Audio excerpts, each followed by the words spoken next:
Education, kata John Dewey, is not preparation for life. Education is life itself. Pendidikan itu bukan persiapan untuk hidup. Tapi pendidikan itu hidup itu sendiri. Jadi kata John Dewey, kita akan sering anggap, Pak, saya belajar sekarang, menempuh pendidikan sekarang untuk masa depan. Jadi kata John Dewey, enggak. Education itu bukan sekedar preparation for life, tapi education itu life itself. Pendidikan itu ya bagian dari hidup kita ini loh. Manusia itu secara otomatis belajar. Dia sadari atau tidak. Orang bisa saja tidak sekolah, tapi tidak mungkin orang tidak belajar. Kalau orang tidak belajar, dia tidak mungkin jadi manusia yang manusia.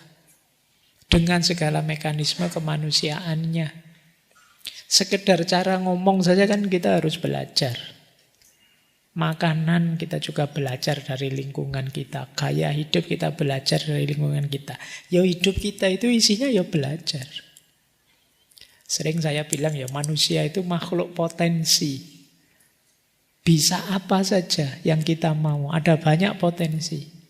Tapi potensi ini kalau kita diam saja ya tidak keluar.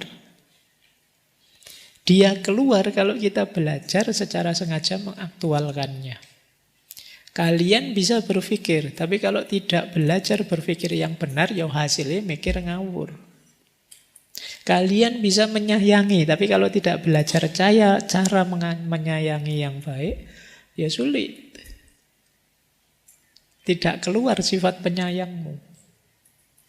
Jadi belajar itu ya hidup ini sudah hakikatnya belajar. Maka pendidikan itu hakikatnya ya hidup ini sudah.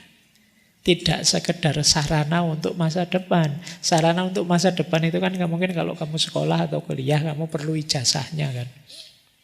Tapi kalau ilmu itu bisa di mana saja. Ya memang belajar sekarang manfaatnya untuk masa depan. Tapi belajar itu sendiri hakikat dalam hidupnya manusia. Tanpa belajar, manusia tidak akan jadi manusia. Jadi kita tidak bisa diam saja tiba-tiba bisa ngomong. Tidak bisa diam saja tiba-tiba bisa berinteraksi dengan orang lain. Tidak bisa diam saja tiba-tiba jadi orang baik. Karena dorongan dalam diri kita itu ya ada baik, ada buruk, ada macam-macam potensi. Kalau bahasa Al-Quran kan fa'alhamaha fujuroha wa taqwaha. Kita itu mau fujur bisa, mau takwa bisa. Faman sya'a fal yu'min wa man sya'a fal yakfur. Mau beriman kita mampu. Mau kufur juga bisa. Jadi kita ini paket potensi, mau apa saja bisa. Kita mau jadi orang yang sangat baik, bisa. Mau jadi orang yang sangat jahat juga bisa. Saya ngomong jujur bisa, bohong juga bisa kok. Katanya siapa tidak bisa. Berarti nanti urusannya dari potensi-potensi ini mana yang kita aktualkan. Cara mengaktualkan itulah kita perlu belajar. Jadi belajar itu esensial, hakiki. Tidak mungkin orang tidak belajar terus bisa. Manusia punya potensi berbahasa, tapi kalau tidak belajar bahasa, ya tidak bisa ngomong. Makanya anaknya orang Jawa, ya pinter bahasa Jawa. Anaknya orang Inggris, pinter bahasa Inggris. Tarzan, ya pinternya bahasa binatang di hutan. Kok ada Tarzan pinter bahasa Inggris, itu tidak tahu kursusnya di mana. Di film-film kan Tarzan tiba-tiba pinter ngomong Inggris itu. Saya TOEFL-nya ngalah-ngalahi kamu. Oke. Dan itu tidak mungkin. Karena orang bisa berbahasa ya dari diajari oleh lingkungannya, mungkin orang tuanya, masyarakatnya, sekolahnya, dan lain sebagainya. Jadi kalau ada yang tanya hakikat pendidikan itu apa? Kalau jawabannya John Dewey, pendidikan itu adalah hidup ini sudah. Baik, kita lanjutkan. Nah, kita mulai ya masuk ke teori-teori sebelum ke perannya guru. Ambil nafas sebentar. Kalau yang minumnya ada, boleh minum dulu. Ini tulisannya kecil-kecil.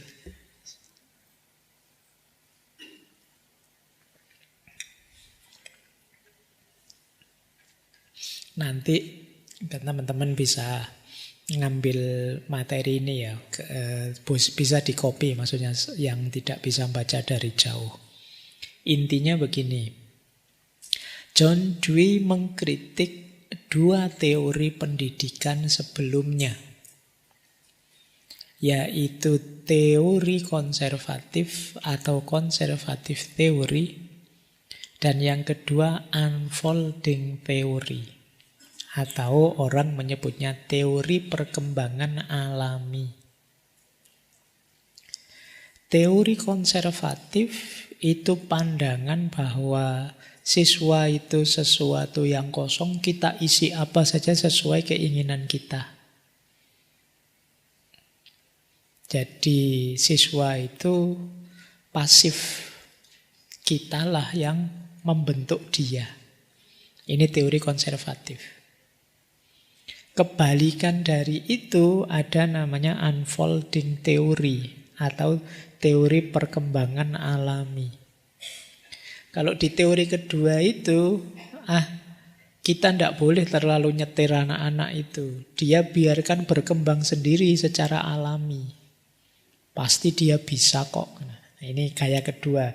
Yang satu terlalu diatur, diarahkan. Yang satu terlalu dilepas, dibebaskan.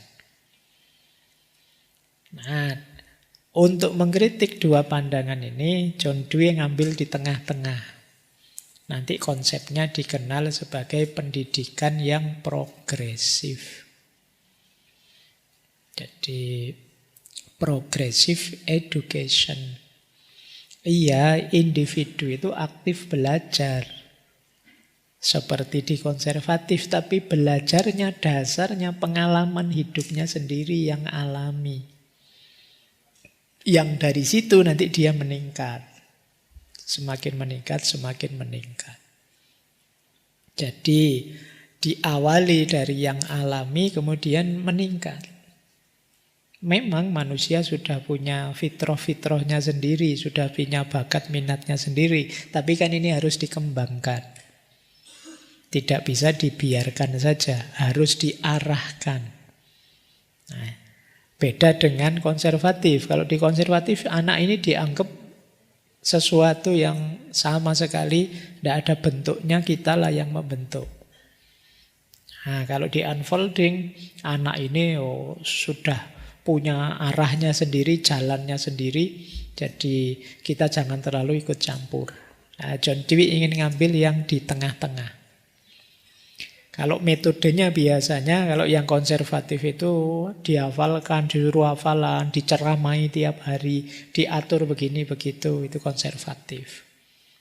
Kalian ngaji filsafat ini kan saya ceramai terus, ini konservatif sebenarnya.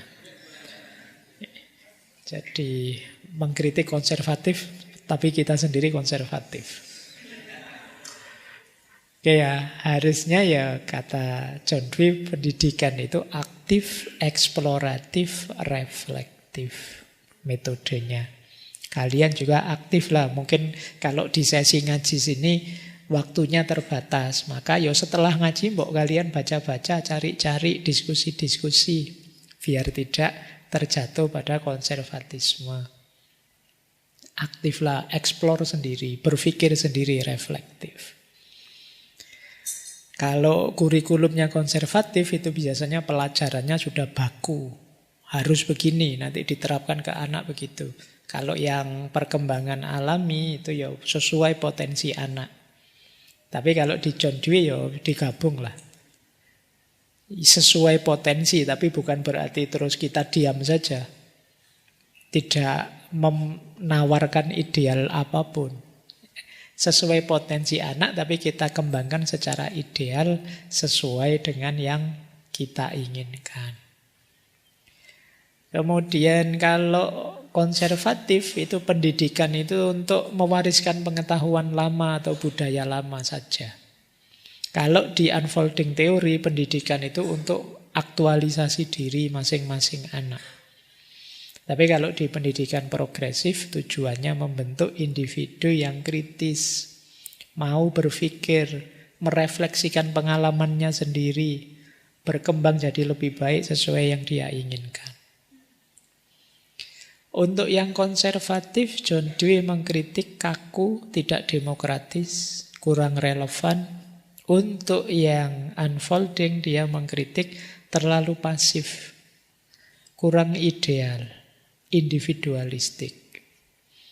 Jatuhnya nanti masing-masing anak yang dipikir dirinya sendiri, egonya jadi besar. Baik, nanti boleh didiskusikan ini ya, kritik dan tawaran dari John Dewey. Teman-teman yang kuliahnya Fakultas Pendidikan mungkin sudah akrab dengan tokoh ini dan pikiran-pikiran ini. Kalau ini membanding saja ya, pokoknya materinya kampus semua ini ya. Untuk bahanmu saja. Ini saya membandingkan 3 tokoh, John Dewey dengan 2 tokoh yang pernah kita bahas sebelumnya dalam tradisi filsafat pendidikan, yaitu Maria Montessori yang dulu pernah kita bahas dan juga Paulo Freire yang terkenal dengan pendidikan yang membebaskan. Kalau John Dewey ini tadi kita sebut ya progresif eksperiensial karena dasarnya pengalaman. Kalau Maria Montessori lebih cirinya naturalis individualistik. Kalau Paulo Freire kritis transformatif. Kalian yang mahasiswa mungkin lebih klik nyambung dengan Paulo Freire karena kalian sudah dewasa. Tapi bukan berarti model John Dewey tidak relevan. Nanti di titik tertentu kalian butuh itu. Mungkin juga kalian masih perlu Maria Montessori dalam aspek kemandirian belajar. Kalau John Dewey fokusnya pembelajaran melalui pengalaman. Kalau Maria Montessori fokusnya pembelajaran yang mandiri dan alamiah untuk anak-anak. Kalau Paulo Freire fokusnya pembelajaran atau pendidikan yang membebaskan dan membangkitkan kesadaran kritis. Tiga-tiganya ada. Nanti kalian boleh, kalau ini ngajinya selesai, kan 3 tokoh ini sudah kita bahas. Kalian boleh membandingkannya. 3-tiganya menuntut keaktifan anak. Yang paling aktif memang di Maria Montessori. Kalau di John Dewey, anak juga aktif. Meskipun guru punya rancangannya sendiri sesuai idealnya. Kalau di Paulo Freire, aktifnya dalam aspek kritisisme terhadap realitas sosial. Kalau John Dewey, pembelajaran itu terbuka tapi tetap terstruktur. Kalau Maria Montessori terbuka sama sekali, ditambah alat bantu dan pelajaran untuk mengontrol diri. Kalau Paulo Freire, pembelajaran itu ya dialektis, dialogis. Sesuai dengan kondisi sosial budaya. Hasilnya apa? Tujuan pendidikannya John Dewey ingin membentuk manusia yang reflektif, demokratis. Kalau Maria Montessori mengembangkan potensi secara alami, kalau Paulo Freire membebaskan dari penindasan dan membangun kesadaran sosial yang kritis. Ya, saya membacanya cepat-cepat karena saya tahu lambat pun kalian memahaminya susah. Kecuali yang sarjana pendidikan, makanya ini saya flash-flash cepat biar yang memang ingin mendalami ini ngerti arah-arahannya. Oke ya, baik. Ini saya kira untuk pembanding saja bagi yang tertarik di kajian-kajian pendidikan.